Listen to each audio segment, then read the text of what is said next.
floors. Though the shell of the tower stretched on above, so high that it seemed endless, only the stairs continued, spiralling up inside the vast emptiness, up and up, thin and trembling, suspended in the centre of the impossible glass column. Hundreds of paces higher, the staircase pierced the solitary prison level, a single floor built of solid steel, then continued higher still. During the day it was like climbing through a column of pure light. At night, however, the surrounding void was disorienting, even frightening. There was only the winding stair, the encompassing dark, and beyond the walls of the spear itself, the angry blaze of Annur burning. For all her husband's insistence on haste, the city would burn whether or not the four of them were there to watch, and Sion urged the children to stop each time they reached a landing. Adare, however, would fall down dead before she disappointed her father, and Valen and Caden, miserable though they were, trudged on grimly, shooting glances at each other, each clearly hoping the other would quit, neither willing to say the words.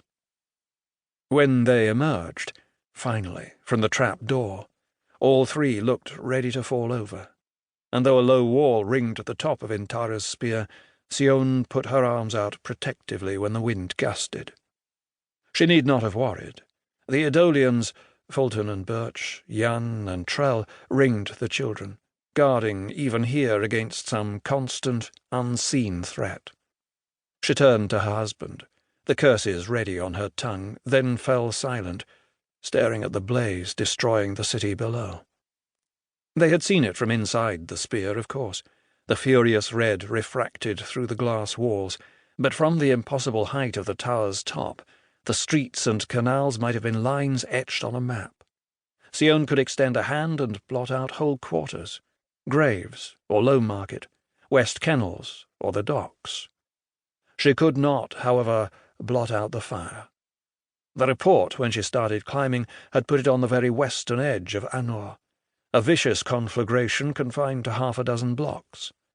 During their interminable ascent, however, it had spread horribly, devouring everything west of the Ghost Road, and then, fanned by a quick wind off the western sea, lapped its way east toward the far end of the Godsway. She tried to calculate the number of houses burned, the lives lost. She failed. At the sound of the trap-door clattering shut, Sanderson turned. Even after years of marriage, his gaze still gave her pause.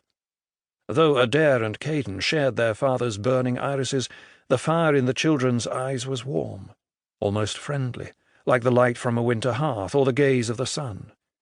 Sanderton's eyes, however, burned with a frigid, unwavering flame, a light with no heat or smoke. No emotion showed on his face. He might have spent half the night watching the stars chart their course through the dark, or the moonlight ribbing the waves, rather than fighting a conflagration that threatened to consume his city. Sanderson considered his children, and Sion felt Adare straighten at her side. The girl would collapse later, in the privacy of her own chambers, but now, in the presence of her father, legs trembling with the strain of the climb, she refused to lean on her mother.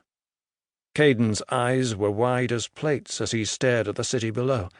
He might have been alone on the roof, a child of 7 facing the blaze all by himself. Only Valen took her hand, sliding his small fingers into her grip as he looked from the fire to his father, then back. "You arrived in time," the Emperor said, gesturing to the dark blocks of the city. "In time for what?"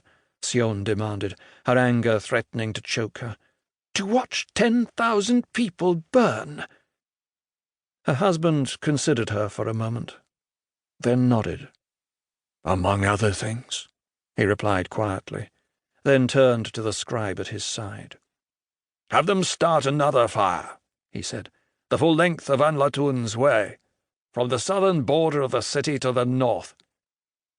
The scribe, face intent, bent to the task, brushing the words over the parchment, holding the sheet in the air a moment to dry, rolling it quickly, tucking it into a bamboo tube, then slipping it into a chute running down the centre of the spear. It had taken Sion half the night to ascend the shale-spawned tower.